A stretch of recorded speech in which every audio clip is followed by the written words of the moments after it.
Bila kita ingin mempelajari tentang pembelajaran mendalam atau deep learning, tentu hal pertama yang harus kita pahami adalah pengertian atau definisi pembelajaran mendalam atau deep learning. Seperti apa pengertiannya? Silakan disaksikan video saya berikut ini.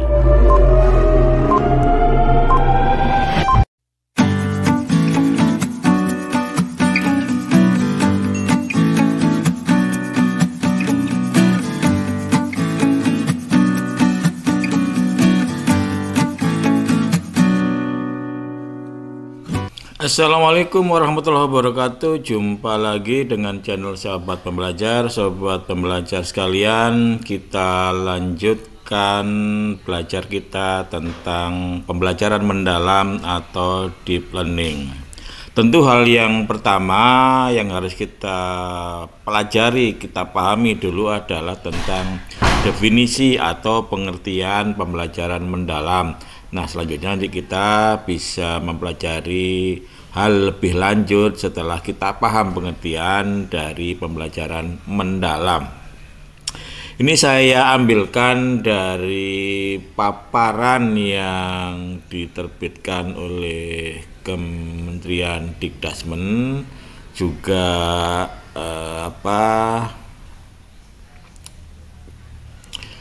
juga naskah akademik yang kemarin dipublis edisi 10 Februari 2025.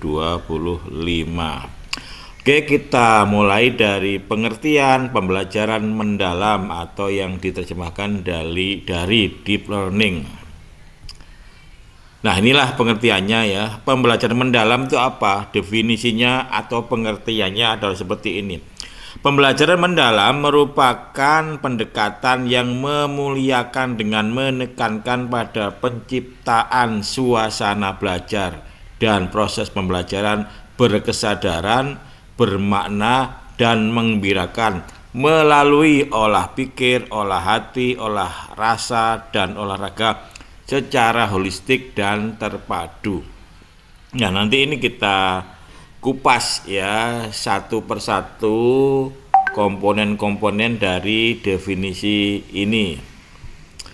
Nah, pengertian memuliakan itu ya artinya dalam penerapan pembelajaran mendalam atau sering disingkat PM, semua pihak yang terlibat saling menghargai dan menghormati dengan mempertimbangkan potensi, martabat, dan nilai-nilai kemanusiaan. Nah, kalau kita lihat pengertian memuliakan ini ya masih ada relevansinya ya dengan kurikulum merdeka, dengan pembelajaran terdiferensiasi, di mana kurikulum merdeka atau pembelajaran terdiferensiasi itu memperhatikan potensi, memperhatikan minat dan bakat. Jadi tidak bisa lepas ya dengan kurikulum merdeka dan konsep-konsep yang sudah ditanamkan dalam kurikulum merdeka. Nah, kemudian pembelajaran mendalam tadi intinya ada 3 hal, yaitu berkesadaran, bermakna, dan menggembirakan melalui caranya ya, dengan cara olah pikir, olah hati, olah rasa, olahraga. Kemudian mewujudkan 8 dimensi profil lulusan. Nah, 8 dimensi ini kalau di kurikulum merdeka itu ada 6 dimensi ya yang disebut dengan profil pelajar Pancasila. Nanti untuk selanjutnya direkomendasikan ya berdasarkan naskah akademik ini, nanti rekomendasinya profil pelajar Pancasila akan diubah menjadi profil lulusan, baru rekomendasi ya. Kita masih nunggu keputusan gitu ya. Nah, sekarang kita telah lagi apa itu berkesadaran, bermakna, dan menggembirakan. Nah, berkesadaran saya bacakan dulu nanti baru kita maknai ya. Pengalaman belajar peserta didik yang diperoleh mereka memiliki kesadaran untuk menjadi pembelajar yang aktif dan mampu meregulasi diri. Peserta didik memahami tujuan pembelajaran, termotivasi secara intrinsik untuk belajar serta aktif mengembangkan strategi belajar untuk mencapai tujuan.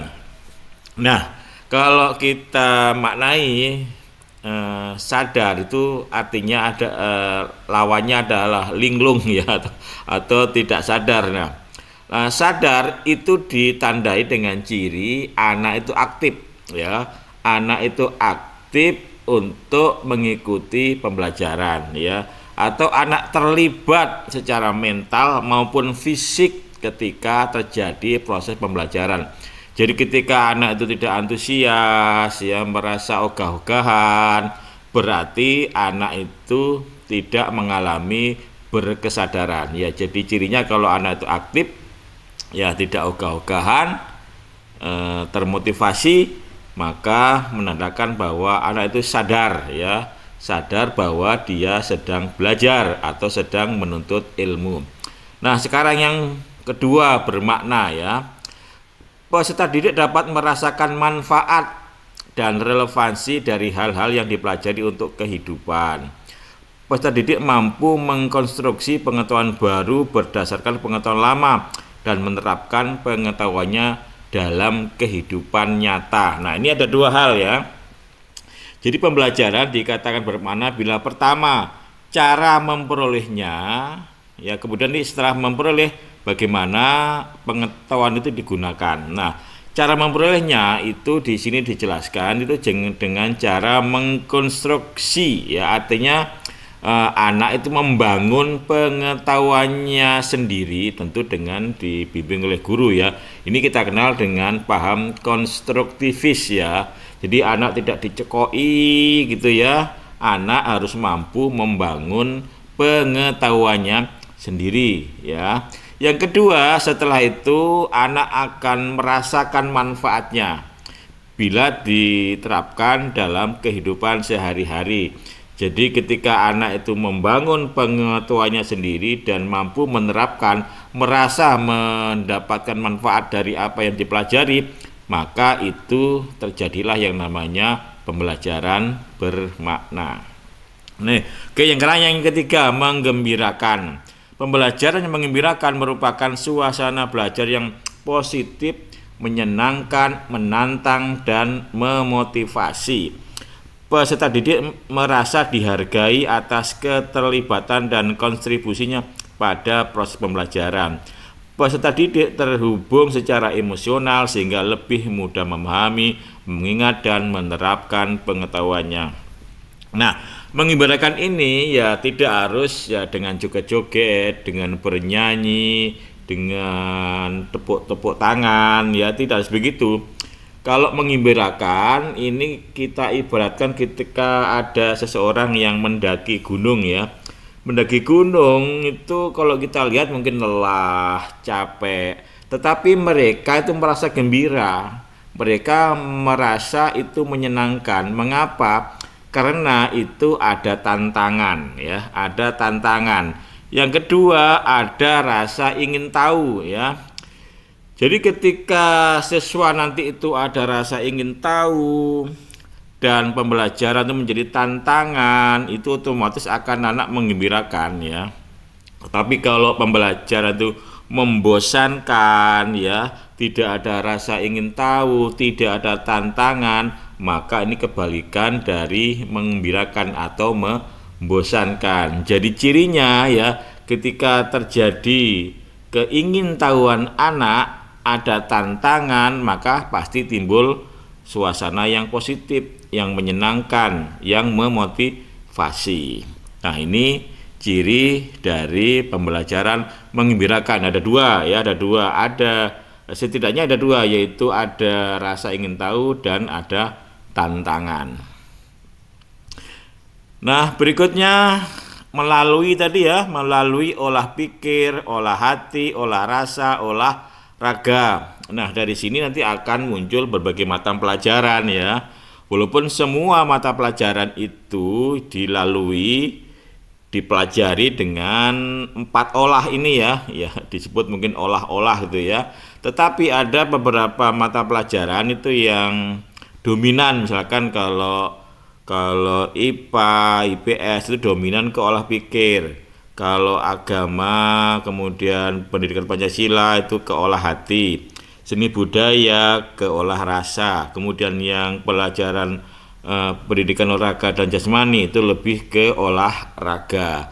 Namun bukan berarti nanti misalkan kalau kita belajar olahraga hanya didekati melalui pendekatan olahraga. Tidak harus begitu. Jadi keempat-empatnya ini bisa diterapkan ke semua mata pelajaran, namun ada yang dominan ya. Olah pikir artinya menggunakan pikiran, menggunakan nalar. Olah hati yang menggunakan nilai-nilai moral atau spiritual. Nah, kalau olah rasa itu terkait dengan empati, rasa keindahan, rasa estetika. Nah, kalau olahraga itu terkait dengan fisik dan kekuatan tubuh. Ya, inilah pengertian ya dari pembelajaran mendalam ya. Saya ulang ya, definisi dari pembelajaran mendalam itu adalah merupakan pendekatan yang memuliakan ya dan menekankan pada penciptaan suasana belajar dan proses pembelajaran berkesadaran, bermakna dan menggembirakan melalui olah pikir, olah hati, olah rasa dan olahraga secara holistik dan terpadu. Demikian saya akhiri. Wassalamualaikum warahmatullahi wabarakatuh.